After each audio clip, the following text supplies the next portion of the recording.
Gaza, neraka di bumi. Mungkin kata ini sangat cocok untuk dinamai bagi lokasi ini. Telah berpuluh-puluh tahun lokasi ini menjadi tempat berperang, perebutan kekuasaan, dan menjadi sumber berkembangnya isu-isu terorisme, konflik agama di mana-mana. Meskipun itu bukan sama sekali urusannya.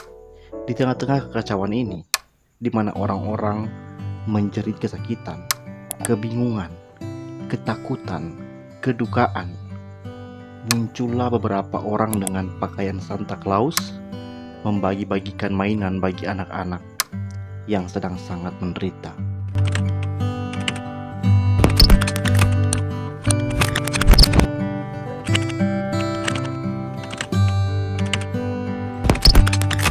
Wartawan kelahiran Belanda Palestina yang bernama Mohammed Omar mengisahkan dalam liputannya, para Santa Claus ini membagikan mainan di antara reruntuhan rumah, jalan yang rusak, dan kota yang hancur di distrik Sejaya.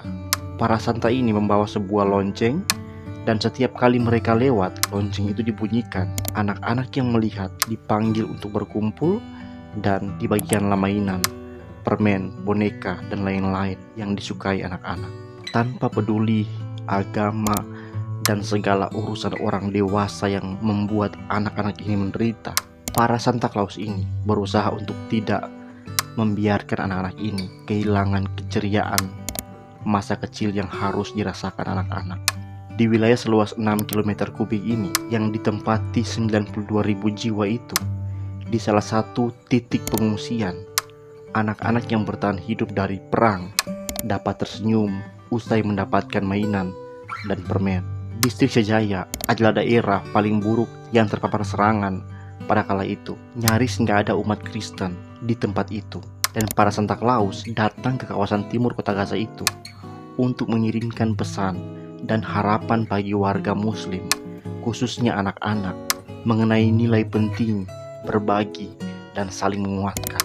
Tiada kebahagiaan di Gaza saat invasi Israel tahun 2014 itu. Tangisan, duka, kehilangan, kerusakan, kehancuran, dan kematian menyatu dalam rutinitas yang mencolok. Tapi di tempat yang sama pula, harapan bisa lahir dari perihal yang paling sederhana. Di antara puing-puing itu, di malam menjelang Natal, orang-orang yang berkostum Santa Claus bermunculan di pelosok jalur Gaza. Mereka membawa mainan, memberikan seikat keriangan bagi anak-anak di pengungsian. Omar bertanya kepada seorang Santa Claus kala itu, "Apa yang sedang kalian coba lakukan?" Dia bilang, "Semua orang dikepung di kota ini, umat Kristen dan juga Islam.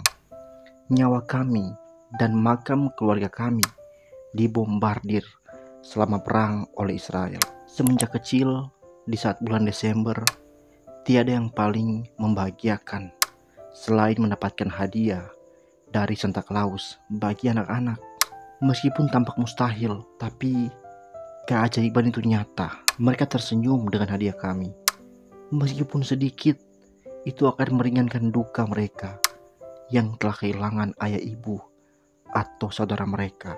Menurut Santa Claus itu, apa yang mereka lakukan itu telah mengungkap banyak lapisan yang menarik dari cerita yang tak banyak diketahui tentang relasi pemeluk Kristen dan Islam di Gaza.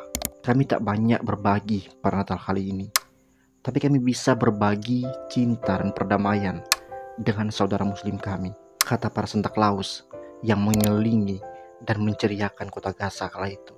Kebahagiaan itu menular, katanya.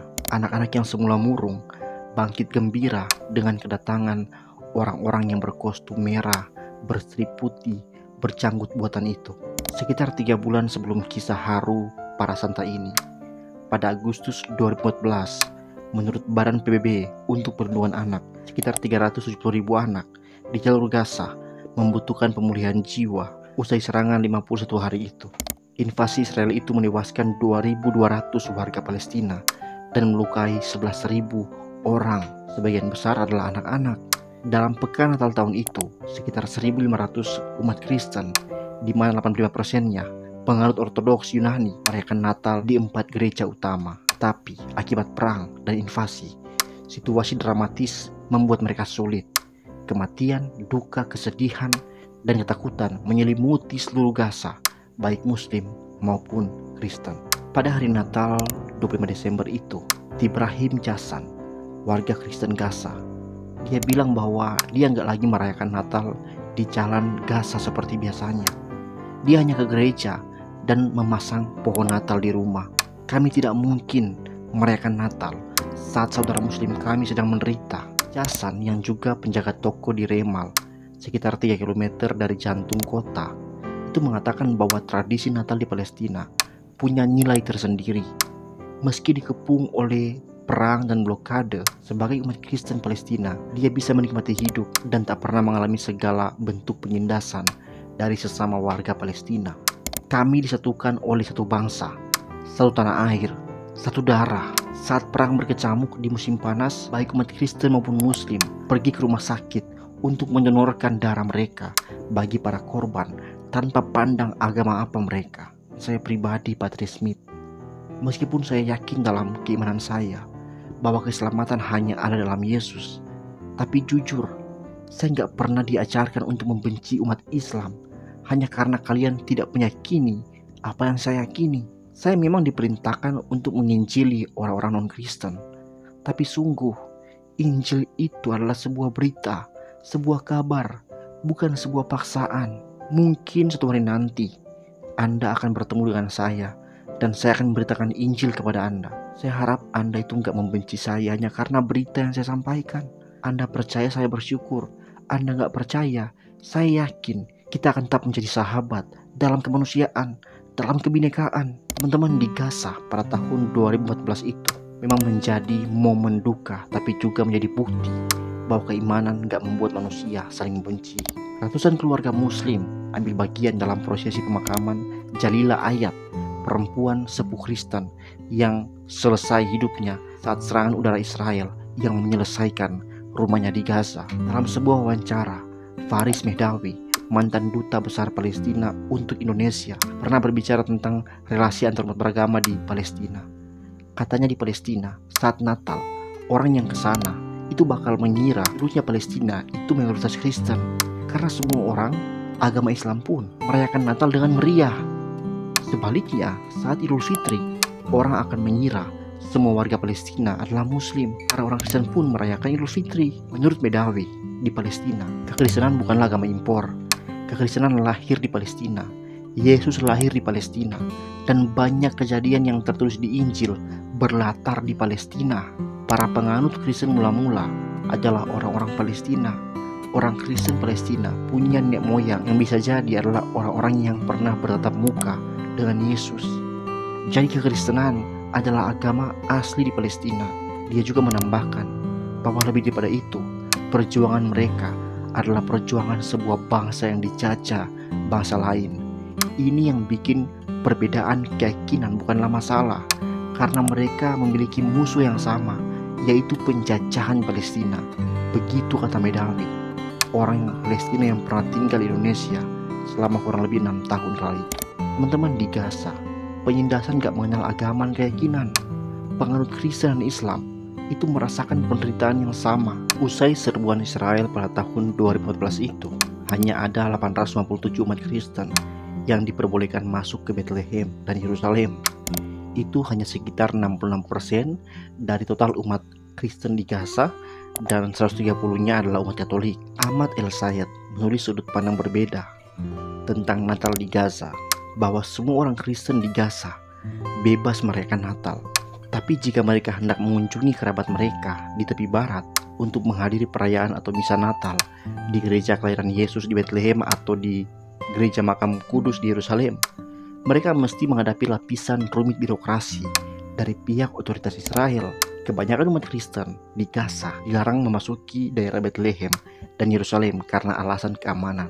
Seorang ibu Katolik dari Gaza yang berusia 64 tahun yang bernama Salama Sahba, yang tinggal di lingkungan Sikh di Ratuan, 3 km barat laut dari pusat kota. Di sini, kami hidup bersatu dalam persahabatan. Masalah kami hanyalah pendudukan dan penyerbuan dan blokade Israel. Ibu Sabah ini itu kehilangan anak dan rumahnya saat Israel menyerang Gaza menjelang pergantian tahun 2008. Alasan serangan itu adalah Israel menuduh rumahnya Sabah digunakan sebagai gudang senjatanya Hamas. Padahal enggak sama sekali. Itu hanyalah sebuah alasan.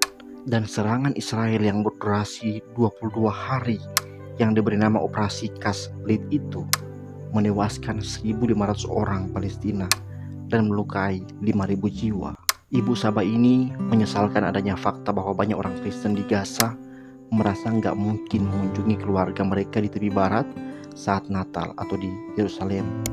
Padahal teman-teman, Natal adalah momen yang paling krusial untuk berkumpul dengan keluarga kan. Pelarangan itu dikarenakan otoritas Israel itu sangat membatasi kedatangan orang-orang Palestina di Gaza untuk mengunjungi Yerusalem atau Bethlehem selama liburan. Pada tahun 2015, Israel itu hanya mengeluarkan izin bagi 700 umat Kristen Gaza untuk masuk tepi barat saat Natal. Izin itu pun sangat dibatasi dalam segi usia. Penduduk Kristen yang muda-muda yang berusia 16-36 tahun dilarang meninggalkan Gaza atau dilarang masuk ke Yerusalem.